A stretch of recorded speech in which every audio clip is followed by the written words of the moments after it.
Hey book nerds, welcome to my channel. So today I'm doing my Galleyathon wrap up. So Galleyathon was a readathon that ran from the 15th of June to the 21st. It was run by Connor and Brooke, and it's the first readathon for a while that I actually kind of properly got involved with, and I really enjoyed it. The basic theme was just to read arcs all week. There were kind of like sub challenges and daily challenges and all that kind of thing, but primarily you had a lot of freedom in what you wanted to read, which I thought was really cool. And I kind of did it spontaneously, which I think really helped because I just kind of picked a bunch of arcs on the first day that I decided I wanted to read this week. So in total I read 6 books, which is really good, insane, and I'm going to start talking about them now. All of the Twitter information and everything will be linked down below. I will also have an individual blog review for all of these books because I do that for all of my arcs. So if you want more detail about them, read those blog reviews. Yes, the first book I read was Just the Two of Us by Jo Wilde. This is not my usual genre, this is an adult romance. This caught my eye because it's a romance set now. It's about lockdown, and it's about a woman who is literally about to divorce her husband when the UK lockdown is announced, and she is stuck in the house with him. And it's about them kind of trying to rediscover their love for each other. This is pretty good. I gave this 3 stars. It isn't my usual genre, and that's kind of why it was only 3 stars. It didn't do anything that made me fall in love with it. The romance was pretty good actually, I really liked that. This is a very fluffy, easygoing look at lockdown. I'm glad it was because I don't really feel capable of reading an intense story about illness or anything right now. But there's it's very light and easy and a good read. I think if you're more into chick lit than I am, you really like this. I think it's a good example of the genre. There is one weird point where the main character thinks she might be ill, and then that's never ever brought up again, not even in passing, and that was super weird. They also found this book quite hard to follow. It flashes back a lot, but it flashes back within flashbacks, so you kind of have the present day and it'll flash back to last year maybe, and then it'll flash back to when they first met, and then it'll go back to last year and then back to the present day, and it just made it so hard to keep track of what was going on, which didn't help either, especially because I wasn't super invested in it. But yeah, this is a decent read, and I think if you're into chick lit, like I said, you'll like this a lot more than I did. The next one was a book I'm really glad I got around to reading, and that is Good Girl by Miranda Smith. This is now called What I Know. It has had a title change, but it was this one I requested, and it was this when I mentioned it on my most anticipated reads list. It was on my most anticipated releases video. So this is a thriller. I loved it. I gave it 4.5 stars, and this is about a woman named Della. And when she was younger, when she was a child, she had a brother who was very disturbed and kind of like a budding sociopath, and he was very cruel to her. And then in the present day she encounters a student at her school. She's a teacher, and this new student reminds her of her brother, and then one of the other students at school gets attacked, and she's convinced that this girl is responsible, and it kind of flashes back to what happened with her brother and then tells the story of the present day of her quite insistently pursuing this young teenager and insisting that she is behind this crime. I really loved this. This is the perfect example of a thriller that doesn't need a twist. It has not really any twists in it, but it has such an engaging plot and you can't predict where it's going. So it's not like a big twist moment, it's just the whole plot is kind of really well written. I was absorbed from beginning to end. The characters are really good. There's the main character's actual friends who feature in the story and who are an important part of the story, and their friendship is written really well, and I love that because in adult thrillers all too often the main character is alone. I also really like this handled the whole topic of the main character not being believed in a thriller really well. So like I said, the main character has a traumatic past. Her current husband is aware of that, and I loved how it wrote the scenes of her explaining her concerns to him. He was never just oh yeah, you're crazy, it's just your past talking. He was always I trust you and I will always trust your opinion. do you think your past could have something to do with this? And I just thought that was so good. It was such a realistic portrayal of how people in your life who care about you would actually react to you in that situation. So yeah, I really, really love this thriller. It's fantastic. I highly recommend it. It was a really good read. There's some trigger warning stuff, so check my blog review for that if you need the kind of trigger warnings for that. But on the whole, I really enjoyed it, and it was my favourite read of Galleyathon. The next book I read was Ifreewaz by K.L. Walther. This is a young adult contemporary. I gave this one 3 stars, and to be honest with you, I skim-read most of it. This is about 2 teenagers called Sage and Charlie, and basically they're best friends, and it's always been assumed that they would get together. Charlie dates around a lot, but he only dates people for the space of 2 weeks, and then he dumps them, and she's just like not really dating anyone at all. And then Charlie's brother Nick falls for Sage and she falls for him, but she doesn't want to get into a relationship. And then Charlie starts to fall for this new guy at school called Luke.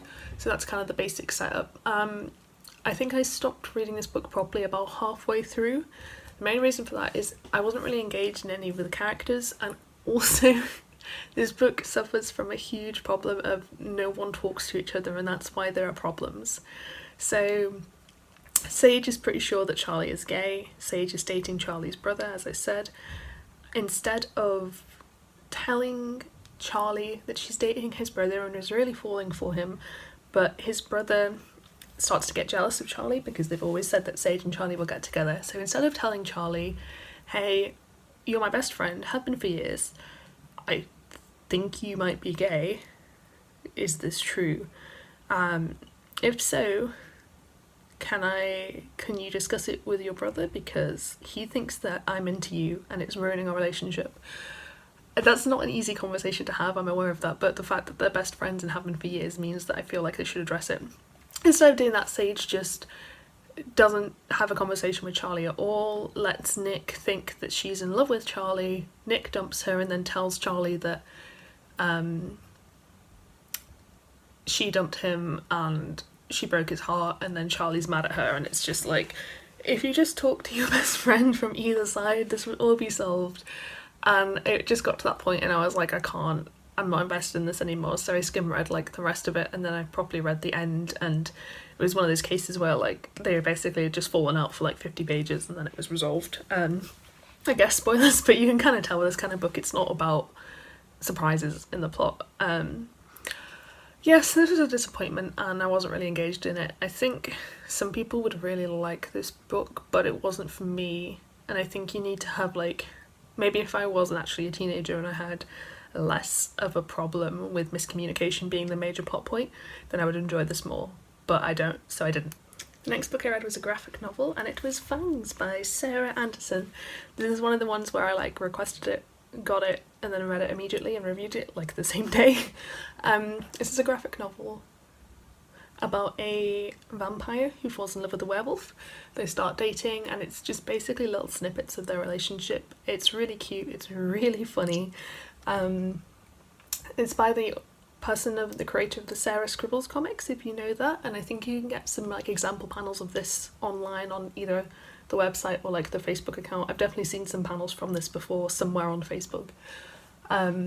But yeah, I definitely recommend this. This was really, like I said, it was just a really nice read. It was really light-hearted. It's a great romance story and it's incredibly funny.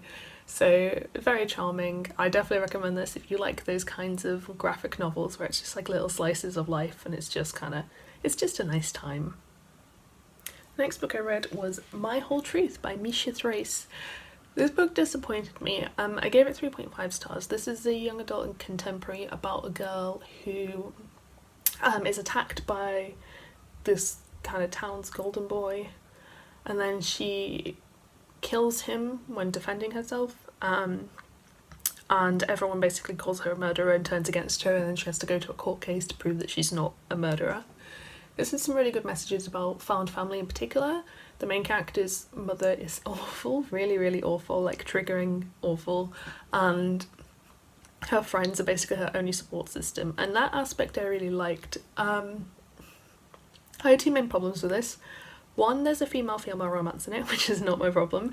My problem was that I didn't realise it was meant to be romantic until there's like a line halfway through where the main character is talking about one of her friends and just goes, hey, this could be more. And I was like, wait, was this meant to be a romance all along? Like, maybe I missed it, but I'm pretty good at reading queer stuff when there is no queer stuff, so I like to think that I would recognise it if it was queer from the start. But that just kind of threw me. It never really felt properly like a romance, and I felt like it was a bit kind of thrown in there and it didn't really develop in the way I wanted it to. The other thing I can't talk about without major spoilers, but I do want to talk about it, so I'll talk about it non-spoilery first. So the main character basically makes a really dumb decision, and this dumb decision is never justified. It doesn't make any sense. And then she reverses the dumb decision at like the worst possible moment, which makes the whole thing make even less sense. And I'm going to have to talk about in detail, so this is major spoilers, so I'm going to put my hand up, and when my hand goes back down, spoilers will stop. Okay, so last warning before I spoil my whole truth. So this main character was sexually assaulted by the guy who she killed, and she's pregnant, so she decides to tell no one about this, not even her lawyer, even though it would prove that she was sexually assaulted. Obviously that's not how it works, but I mean, she doesn't even mention it in any way, and she doesn't discuss that it's because she thinks she won't be believed. She just doesn't tell anyone. She has the abortion, and then in that court scene at the end, she then tells everyone that she was pregnant and had an abortion. So she was going to reveal it anyway, she just revealed it in a really stupid dramatic way, and the court's like, we can't accept this as evidence, and she's like, cool. Everyone just moves on. And the whole time I was just screaming at her like, this is proof that you were attacked, or at least that you had sexual intercourse with this guy, which implies you're not going to murder him immediately afterwards. So I just thought it was like the dumbest of dumb decisions, and it kind of ruined the whole book for me. But yeah, so on the whole, it's alright. I just couldn't get over that thing. And the final arc I read was another bonus one. That was The Curious History of the Riddle. This is by Marcel Danesi. This I gave 4.5 stars to. This is a non-fiction book, and it basically takes you through history and discusses the various types of riddles that were popular at the time. It gives examples, and it gives, at the end of each chapter, there's a whole section of riddles for you to solve. I am hugely into riddles. The Riddler from Batman is one of my favourite characters. I've always been into riddles since my childhood. So I was really looking forward to reading this book, and it didn't disappoint. I gave it 4.5 stars. It wasn't quite 5 stars for reasons I'll say in a minute. But on the whole, this is super well written. It was very accessible. It was really interesting. I liked the way the chapters were organised. It made sense and it was easy to follow. And there was also a cool bit where they actually talked about the Riddler from Batman, so that made my day. The reason that I couldn't give this 5 stars is, and I don't think this is necessarily the author's fault, there's like an imbalance in difficulty of the riddles. So I think for the first 2 chapters the riddles are super, super hard, because a lot of them uses language that we don't use anymore, or they're very abstract in their solutions. And then in the later chapters they're incredibly easy. For example, like, what gets wet the more it dries? Like, it's that kind of level. So I just think it's a shame because there wasn't really a balance between those two. I don't know necessarily that the author could have solved that, but I think if you are a fan of riddles, the later chapters don't offer much in terms of the solvability of them. But this book offers a lot in terms of the history of riddles, and I think if that kind of thing interests you, then you should definitely pick it up. Like, it does not disappoint on its premise. So yeah, so that was my Galleyathon. I had a great time, as I'm sure you could tell from that. I'm really hoping there's another Galleyathon soon. I have since requested more arcs, and my percentage hasn't actually gone up that much, but in total I think I read like 14 arcs in June, and a large part of that was because of Galleyathon. So I want to say a big thank you to the hosts for running it and for hosting it so well, and also I won a book, so that's awesome. I'm very happy about that, so thank you for that in addition. Let me know if you took part in Galleyathon, or if you've had any interesting arcs lately or any of that kind of thing. I'm always down for buddy reading arcs as well, so if you've got some that you particularly, if you've got like a lot of arcs like I do, message me on Twitter. We might be able to sort something out, because the chances are we might share an arc, hopefully. Yeah, thank you so much for watching this video. I hope you enjoyed it. If you did, please give me a thumbs up, it helps me out massively, and I hope to see you next time.